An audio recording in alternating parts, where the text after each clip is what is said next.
Hi friends, இன்றைக்கி என்ன சமையல் அப்படின்றத பார்க்கலாம். இங்கே வந்து கொத்தவரங்காய் அதுவும் பலாக்கொட்டையும் போட்டு சாம்பார் வச்சுருக்கேன். ஸோ கொத்தவரங்காய் பொறுத்த வரைக்கும் வேக வச்சுட்டு வடிச்சிட்டு அதுக்கப்புறம் குழம்பு பொரியல்லாம் செய்யணும், இல்லாட்டி கசப்பு எடுக்கும் அது. அதுக்கப்புறம் வீட்டில் காய்ச்சின நெய், அப்புறம் புதுசாக ஊற்றின தயிர்,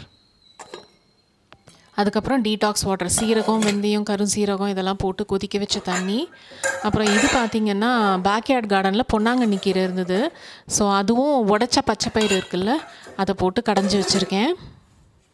அதுக்கப்புறம் இது எலிஃபெண்ட் யாம், மண்டக்கிழங்குன்னு சொல்லுவாங்கள்ல, கருணக்கிழங்கு, அது வந்து புளி ஊற்றி கொஞ்சமாக மசியல் செய்து வச்சுருக்கேன். இது ரொம்ப நல்லாயிருக்கும், சாம்பாருக்கு தயிர்க்கெல்லாம் ரொம்ப சூப்பராக இருக்கும்.